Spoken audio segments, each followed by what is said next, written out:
In your regular chemistry class, you were probably taught, I'm just going to assume, you were taught that you start with London dispersion forces, LDFs. And those are just generalized forces. Every molecule has that force. And it's kind of like where, let me get my water bottle. It's a nonpolar compound. All of them have it, but nonpolars only have this. It's a nonpolar compound, and like, you see how the water is in there? That's representing my electron cloud. It can tip from one side to the other. Do you see how the electron cloud's heavy over here now? Okay, that would make it a partial positive charge. And then if I tip this way, this is partial negative. Now, whenever it's tipped to one side, what is the opposing side? Partial positive, because it's lacking electrons. A London dispersion is just saying that I can take a nonpolar compound and these electrons can temporarily create a dipole, okay, and then they'll go back. A dipole-dipole force is when you have a permanent dipole. You have a permanent change in the electron cloud, okay? So it's always like this, where the electron cloud is more heavy in one area than it is the other area, which is why we would have on the last test, you had partial negatives and partial positives. And then we're not going to talk about hydrogen bonding today, but typically we taught it to you where you increase. You go London dispersion, dipole-dipole, hydrogen bonding. And you build as you go down. Everything has London dispersion. Polar molecules have dipole-dipole because they have a permanent dipole. And then any polar molecule that has N, O, or F directly attached to a hydrogen has hydrogen bonding. And if you have hydrogen bonding, you have dipole-dipole and you have London. If you have dipole, then you have dipole and London. If you have London, then that's all you have. Okay? So it's an order from LDF to dipole-dipole to hydrogen. And then as you go down, you're building on the strength of the intermolecular force. Okay? Today we're going to talk, we're not like saying that's not true, we're just going to talk about more factors that come into play, because we're talking about the interaction between one molecule with another molecule, okay? So we're going to talk about how electron clouds have something to do with that, and we're going to talk about how structure has something to do with that, okay? So let me see if I can get this to work. Come on. Okay, so 3.1 is only about intermolecular forces. This is all of Unit 3. There's a lot of stuff. I don't know if you've noticed, but I have a lot of different categories of things. I have intermolecular forces, properties of solids, liquids, gases, and then ideal gas law. This is kind of a category. And then you have kinetic molecular theory, ideal gas law, solutions and mixtures, representations of solutions, separation of solutions and mixtures by chromatography, solubility. Like, this is all solution stuff. That's a whole nother concept. And then you get into spectroscopy and electromagnetic spectrum, photoelectric effect, and the Beers-Lambert law. Why would all of these be in one unit together? To make our life harder. No. Because they all have something to do with intermolecular forces. Yeah, every single part of this has to do with IMF. So once you understand IMF, it's kind of like Coulomb's law. We just never get rid of him. We just keep going back to it. We're gonna keep going back to intermolecular forces, and that will describe a lot of the other reasons why. All right. And that makes up 22% of. Yes. Thank you for noticing that. 22% of your AP exam will be this unit. Okay. The other units were like, I don't know, like 7%. They were smaller. I'm moving over here because then my camera is not in view of me. Okay. So today we're only going to cover London dispersion and dipole-dipole, and we'll see how far we get into this. Again, like usual, you have your AP curriculum and exam description where you get to see what they want you to know. We have to know about London dispersion. Let me see if I have that. I didn't know I could do that. Oh, that's so fun. Okay. High blended dispersion forces are a result of the Coulombic, I'm glad he's back, interactions between temporary, fluctuating dipoles. So what I was referring to there is a temporary, it's like I can go over there and be polar, because does everybody understand my metaphor here with the bottle? Yeah. Kind of the liquid. Normally I use like a Pepsi or something, but I don't have one. Does anybody have like a dark colored drink that I can play with? We could go to the vending. Yeah, I just need. I don't want to take time to go to the vending machine. But anyways, it doesn't matter. The water in there is like my electron cloud. A permanent dipole would mean I'm always tilted. I'm always where the electrons are denser in one region. So I always have a partial positive and a partial negative, whereas a fluctuating dipole is something that's nonpolar. So we would view it where they're even. But what we're saying is that it can fluctuate. It can kind of go back and forth. But when it does go to one side, this is temporary. It will then kind of settle back out and go wherever it wants to go. I kind of think of it like an equilibrium, where equilibriums are kind of tilting back and forth, like a swing.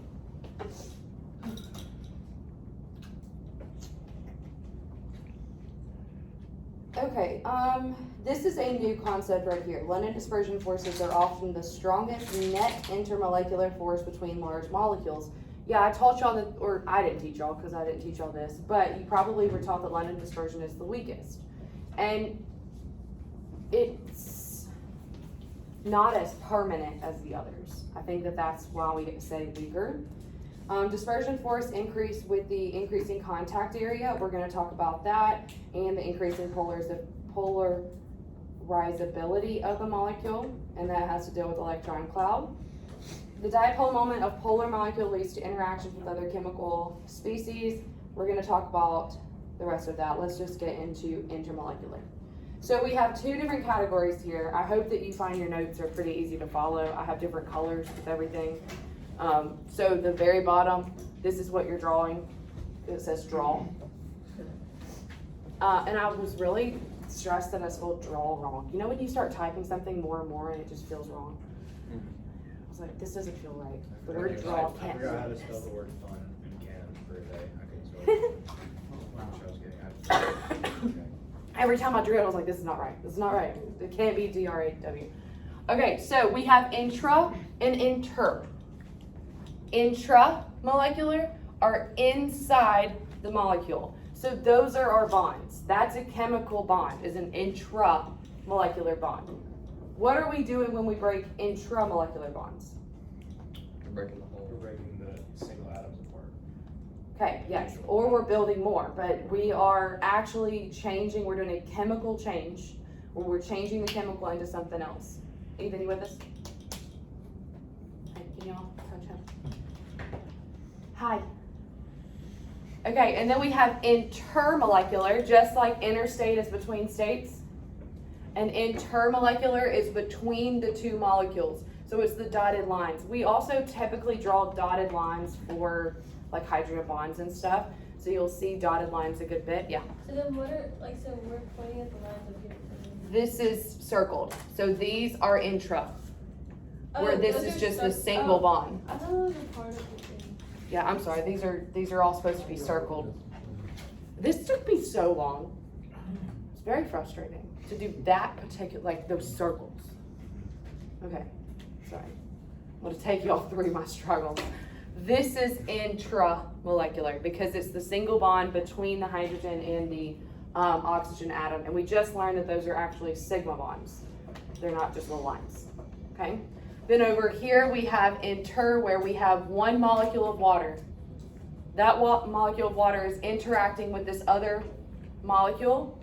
Why would I be attaching, or not attaching, why am I drawing a force line between the hydrogen and the oxygen and not the hydrogen-hydrogen? Because positive, negative. Right, because this is the region that is partially positive, because if we were to draw our dipole would go towards oxygen, leaving this side, oops, that's not what I wanted.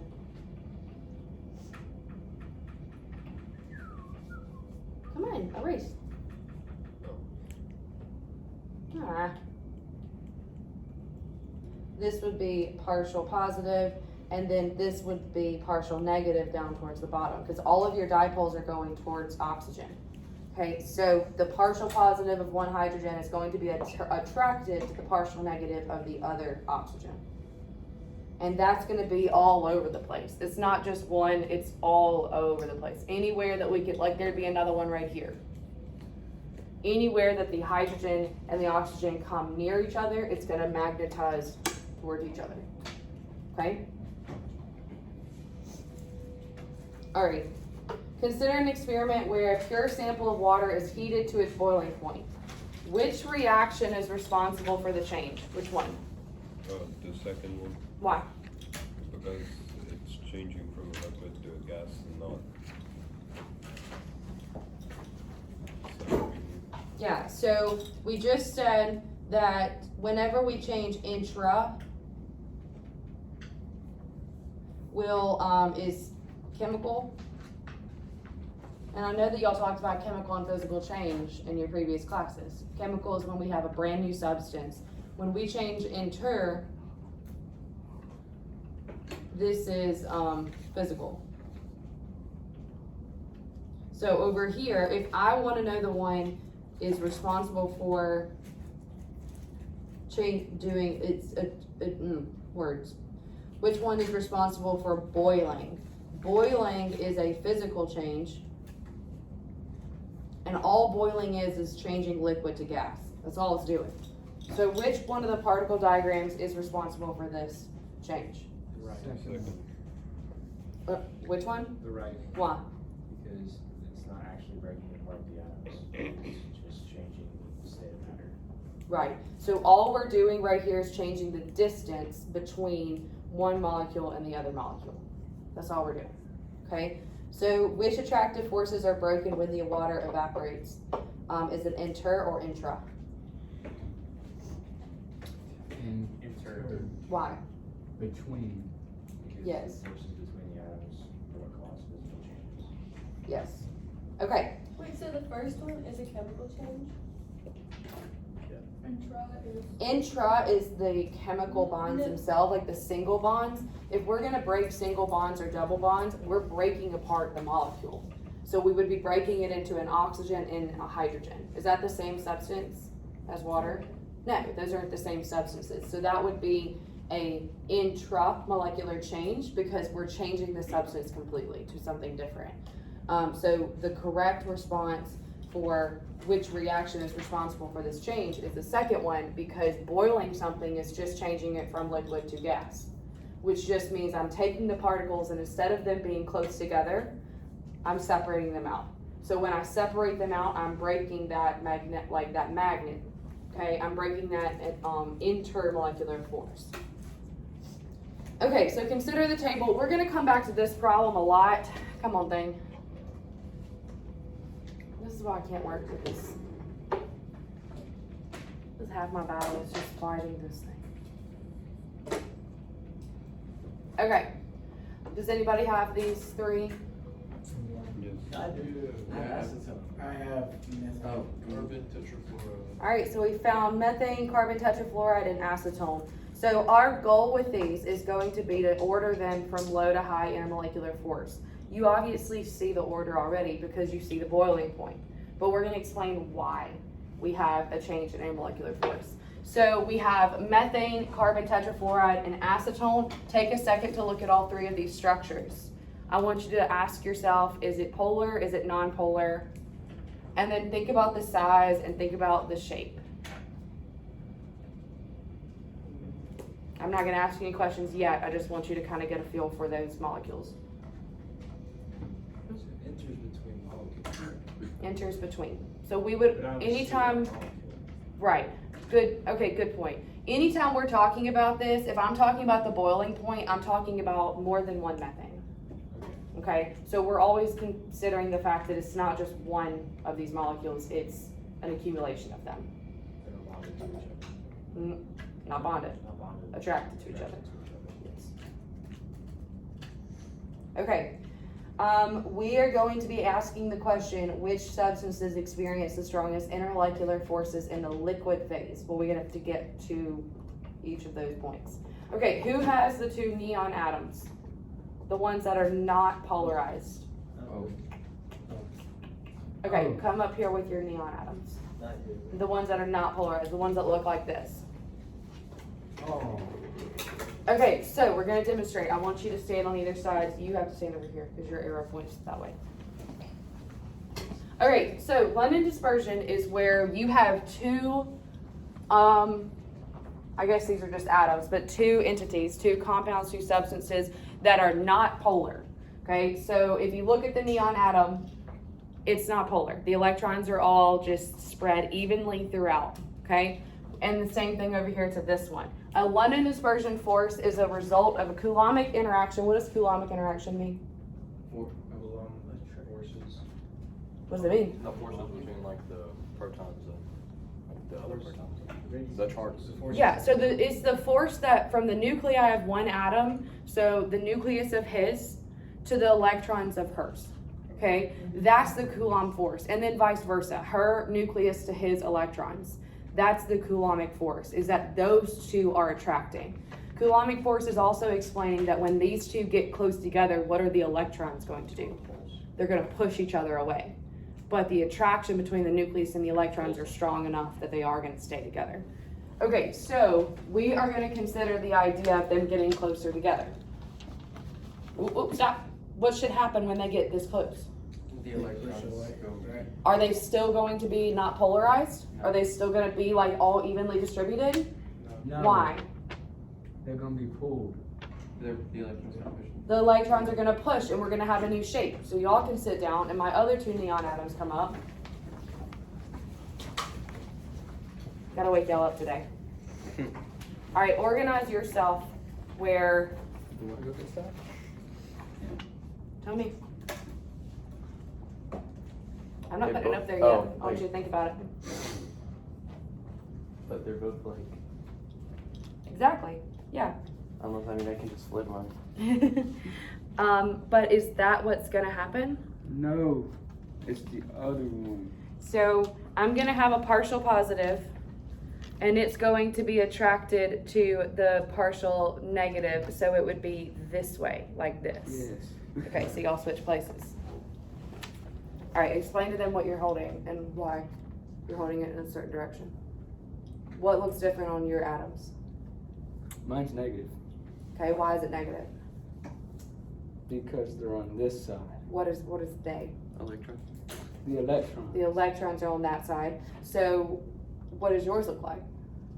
Positive because the electrons are not on this side. Right, so yours looks exactly the same, except now we're considering this side of it being positive. So his partial negative is going to attract to the other partial positive.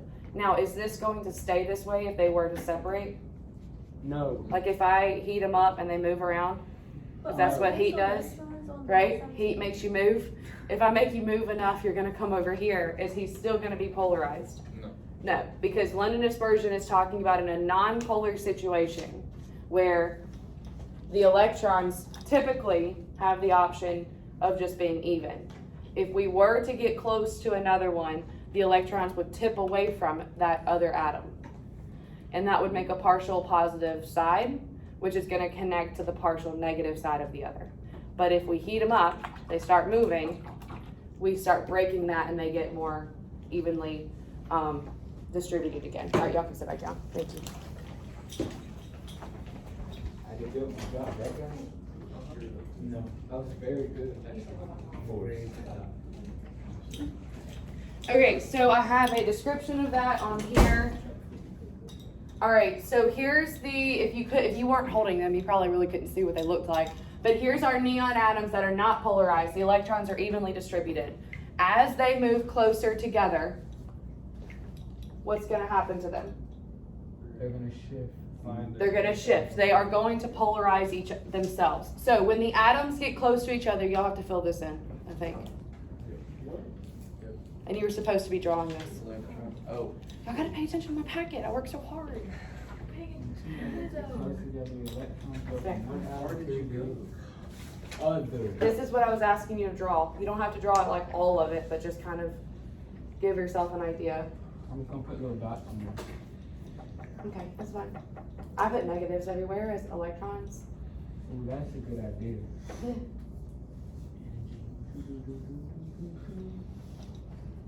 This thing cannot see everything.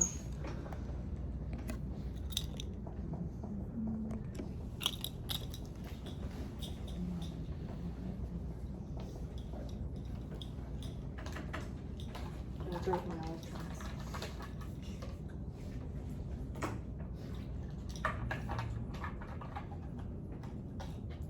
Okay, when they get close enough together, you should be drawing a polarized version of this.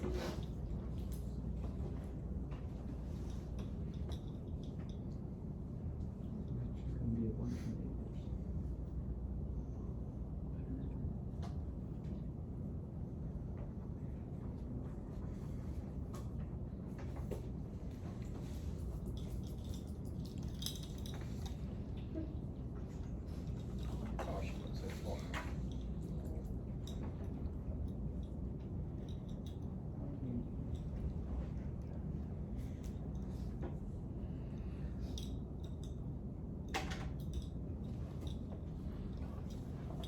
Okay, so as the atoms get closer together, the electrons from one atom attract the nucleus of the other, and vice versa.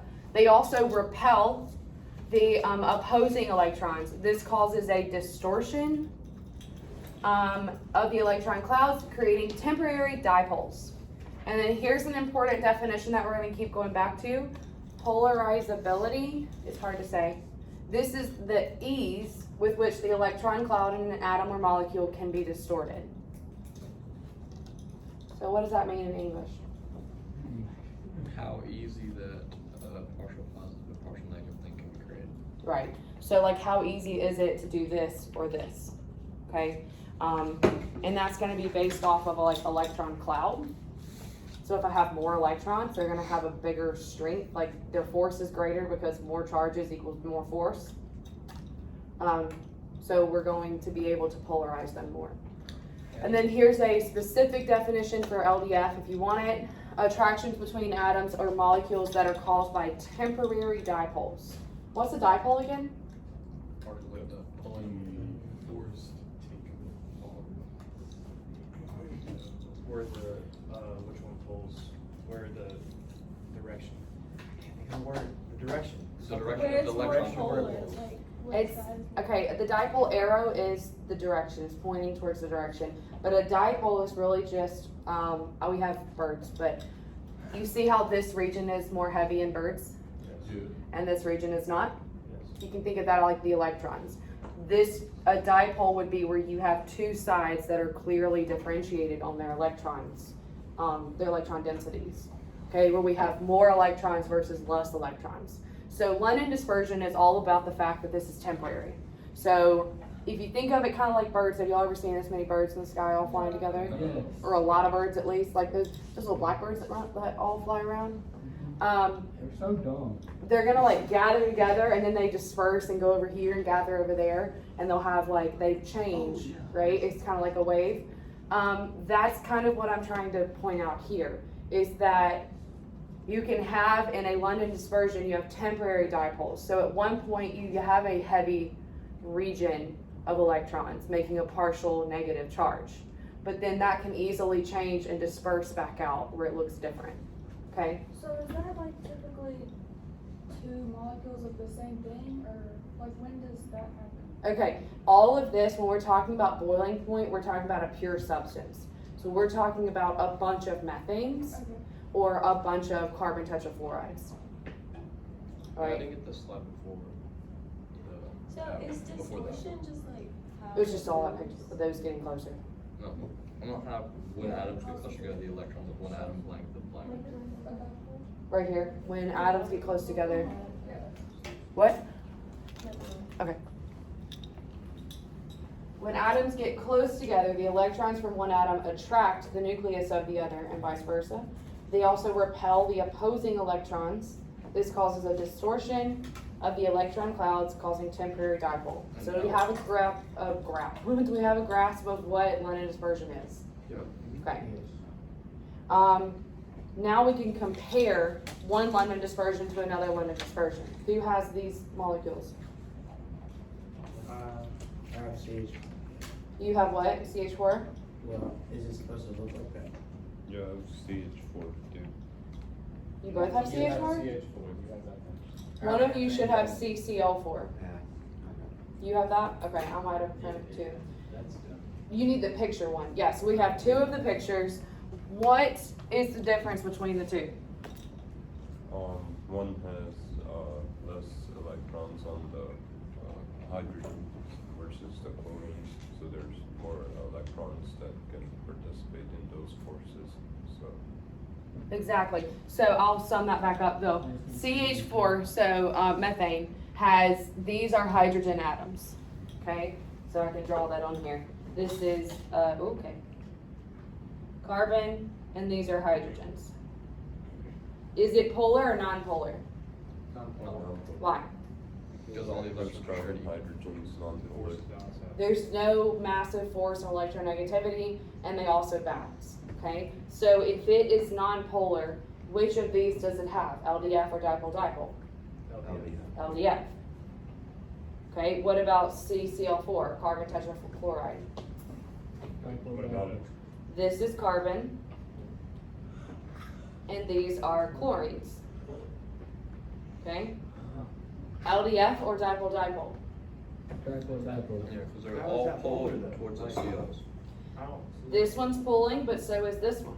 Yeah, I don't see how it's. This one's pulling, and so is this one. This is non-polar. Oh, I was just taking a guess because I wanted it to be different.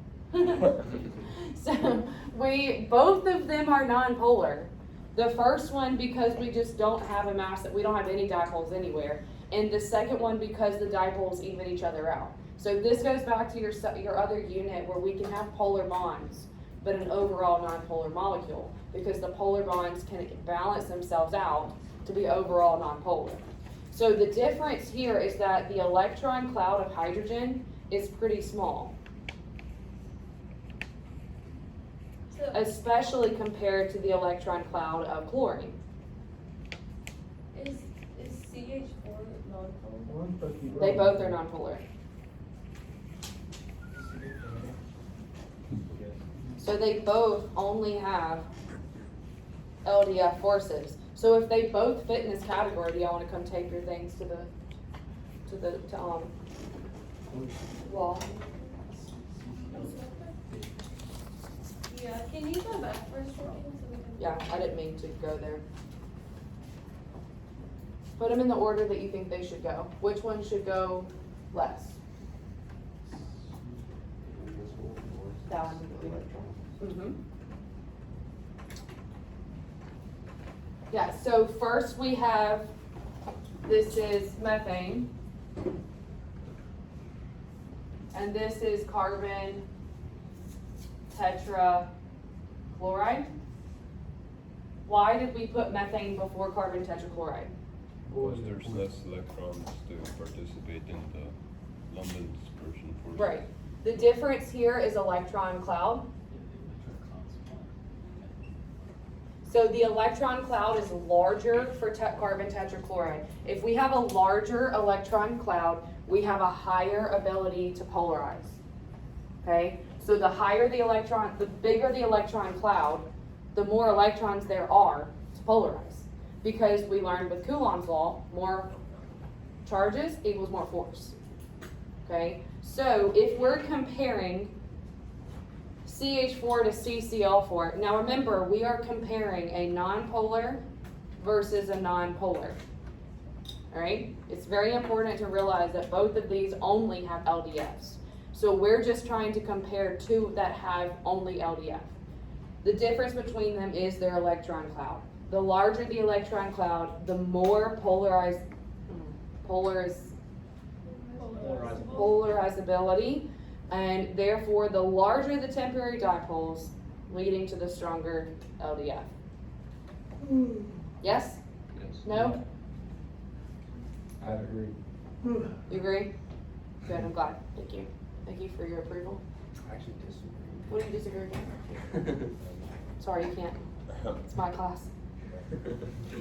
Okay, so then we have charts of it. So explain the trend in boiling point shown in each of the data tables above in terms of LDF and polarizability of atoms and molecules. Take a minute to do it yourself, and then we'll do it together. I don't think we have these anywhere throughout the room. So you're comparing one table to itself. So you're comparing neon, argon, krypton, and xenon. Just comparing those. And then once you compare those, you'll compare these. So you'll have two different.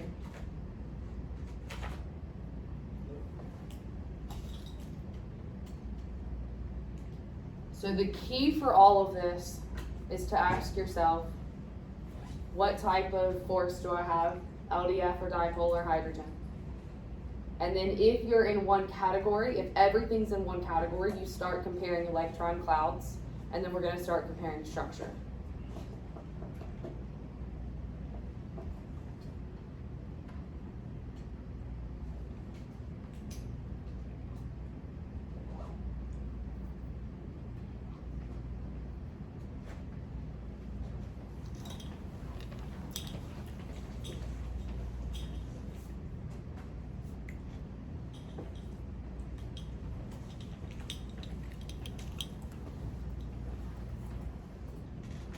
Do we have it? Yes? Yes. All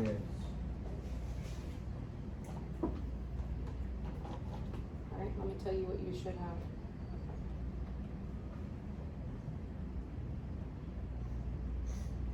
Why is my board not doing this one? Okay, so we're gonna compare neon, argon, krypton, and xenon. What's changing as we go down that chart? Huh? Number of electrons. As we go down, our electron cloud is what? Larger. Increasing. Or getting larger, or whatever you want to say. So since the size of the electron cloud is getting larger, so is the boiling point. Okay, notice that the boiling point is also increasing.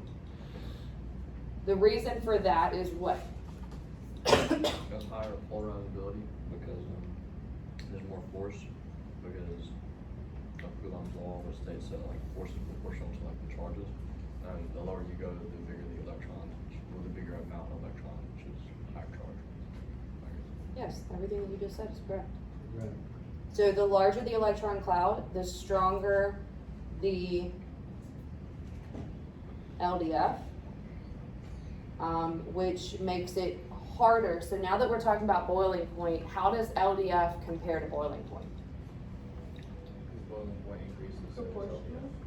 Yes, they are proportional. What is boiling again? Reaching that, Reaching the point of turning the oil into gas. And what is that on the molecular level? moving exciting enough to move very far. Okay, so we are taking two molecules and we are moving them apart.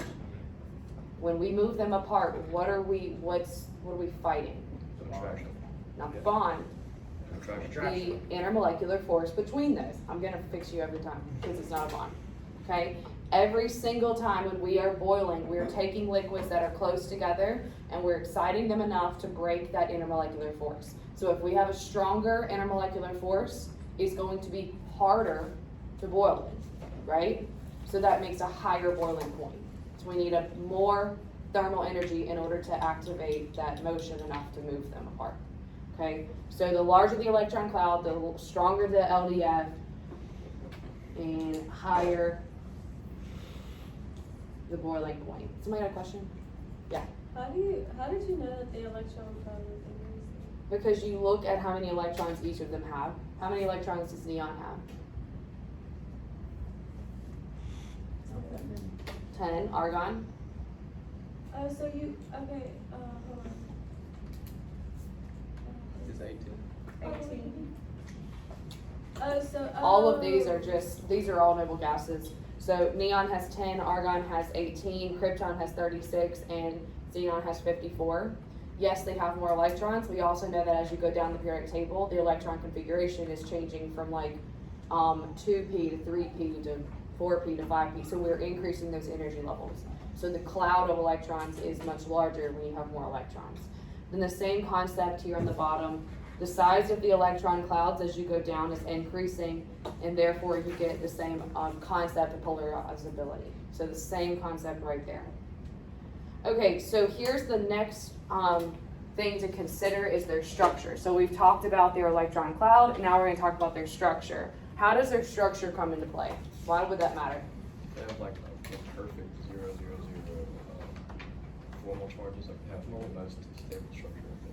No, because we're not considering inside the structure. We're always comparing one structure, like we're thinking of one pentane compared to another pentane. The surface outside of the atoms affect the strength of the dispersion attractions. Yeah, so what's different about pentane versus 2-dimethyl propane? The methyl propane. 2,2-dimethyl. It's boxed in the center of carbon. Yeah. You see how this is very boxy? There's a lot of branches off of it, off of the central Like the atom. H's can touch a lot, but there's only like 4 H's in the other one to touch. Things like that. Yes, exactly. So what we're considering is if we had another pentane molecule sitting right above this. I'm not doing a very good job, but.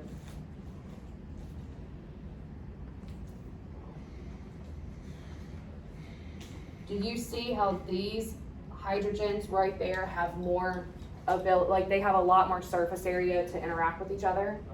Okay, whereas if we were to make another 2,2-dimethyl propane, It's only one. It's kind of sad. okay, I don't have a lot of interaction surface down here at the bottom. Now, why am I not comparing electron clouds? Because it's Yeah, part of the unit. Because if you look at their formula, pentane is C5H12, 2,2-dimethyl propane, or dimethyl, yeah, propane is C5H12. They have the same exact electron clouds as far as quantity of electrons, but their electron clouds are structured differently. What made that one shaped different than that one? Look at how all the carbons are connected in a sequence instead of all being branching off of Like one a carbon. bond, But why? Yeah. Like, why Because is that it's not shaped? made Oh, they're just two completely different molecules. They behave differently. This is pentane. This is very different than a dimethyl protein. What do you mean by why? They woke up this What morning. made it different? Like, why did those carbons decide to make a square and the other ones Yeah. decide to make a line? Is Yeah, it- yeah, yeah, that's what I mean. That's just how they were born. Why did that one decide to look like that? Yeah, like it is Decide to like. look that? No matter how prepared I felt for this class, I still got a question that I'm like, What made it like that? Is how they bonded the atom? How they Was God just like this one's a square and that one's a line? Did Like, God decide? It probably has a lot to do with their starting material. Okay? Because if we're going to synthesize pentane, we're going to start with something that probably has a double bond somewhere in here that we can break the double bond and add in hydrogens.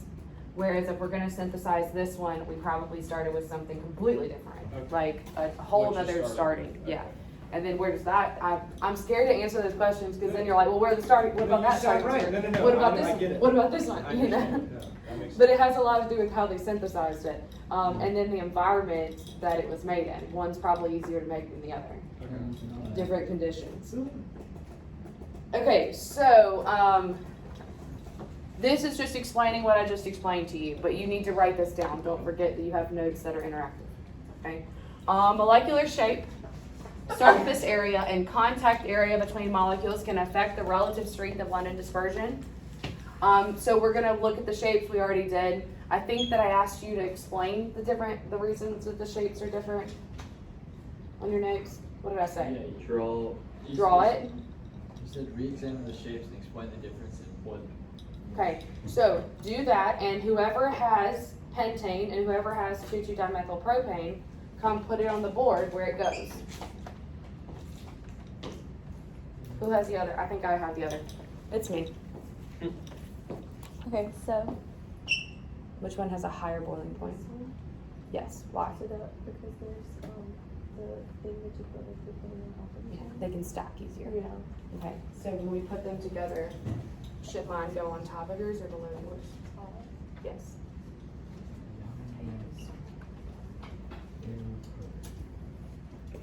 And should this go before this or after this? I don't know. Alright guys, good question. Do we need to move the methane and the carbon tetrafluoride down in order to put pentane above it, or do we put pentane below it? Pentane's like way Pentane below. below it. Yeah, below. Why? Because it has more electrons and it has like a better structure. I mean, it's not an exact science on that right there, but yeah, if we're going based off of what we have learned, pentane should go below those, and then 2,2-dimethyl propane should go below pentane. Because we're still following electron cloud sizes as we go down, and then from here to here, the comparison is between structure. So basically what we're talking about is stackability. Yeah. Okay, can we stack it? Can we Wait. over, Those are the. No, why Yeah, is it's pentane on top? Aren't they supposed to be switched? oh, yeah, sorry. Oh my goodness. I was going crazy. Come on, every girl, be calm. It wasn't that big. I knew y'all were looking at me like I'm crazy. Every day. Yeah, why? Every day. Oh, wait. We got confused on that, yeah. This one has more ability to stack, right, which means it has a higher force in between the two Oh, molecules. so it's below it. Yeah, so this one has a higher IMF. Okay, that's a cute little bracket. This is the difference in structure. And y'all are bored today, and I'm like working my heart out. Sorry. Is pentane a powder? Huh? Is pentane a powder? No, it's gas. No, wait. It's not a gas because its boiling point is 309, it's a liquid. It's a liquid? Yeah. Do we have any in the lab? Yeah. We should use it. Why? It sounds like it does cool stuff. It sounds like it blows up. Okay, so here is the structure right here. I think that maybe I asked y'all to draw this too, or you can just add this to your like area. But the pentane, as you see, you can stack them on top. Yes, it doesn't look like a straight little perfect line because molecular geometry of each of the carbons.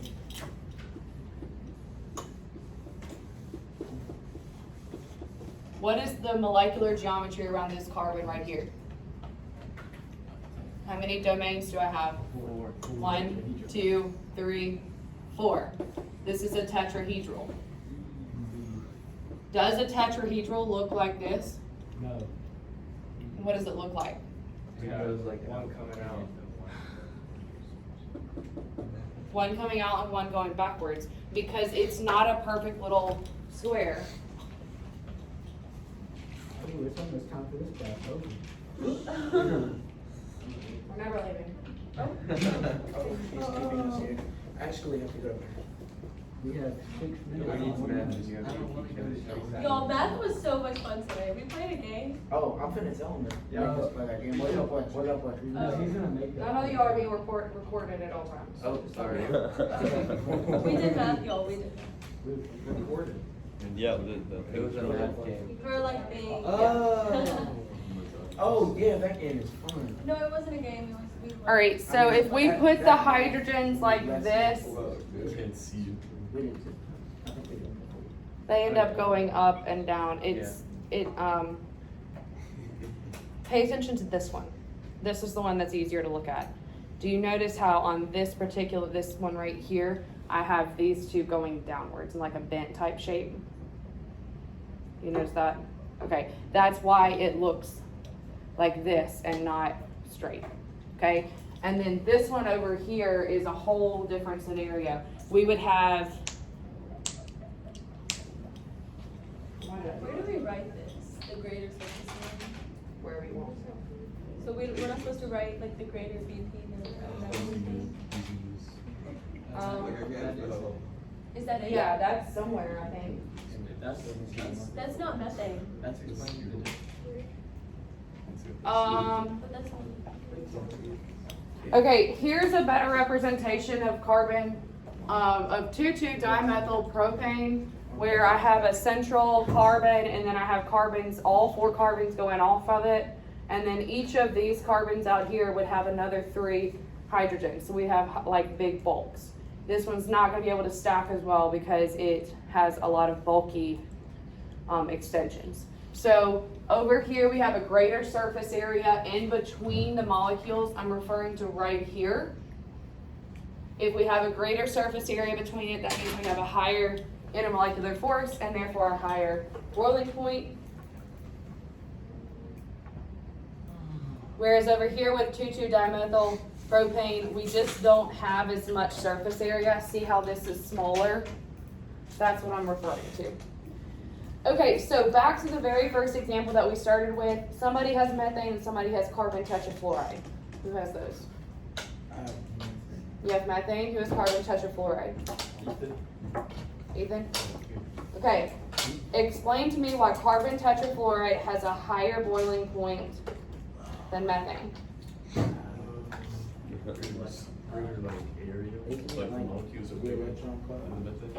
Look at methane. Isn't it the electron cloud? Look at, yeah. Why? Because that one has a big one. Which one? Carbon tetrafluoride. Carbon tetrafluoride has a bigger electron cloud because the fluorines have more electrons than the hydrogens. Their structure can't be compared because their structure is the same. Yeah. Okay, they both have the same amount of surface area, but this one right here has a higher electron cloud. Next we have to compare the structure. So come take yours up here while we move forward. All right, dipole. I think this is probably a good place to stop. We'll stop at dipole and get back to that next class. I do have some homework for you. I don't know if you're gonna be able to finish it since we didn't finish everything.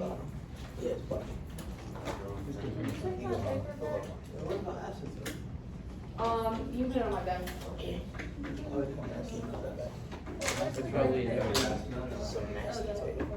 Okay, this is your homework. I don't think we're going to be able to answer all of it because we haven't talked about dipole, but just look at it, do what you can, and then we'll revisit this next class.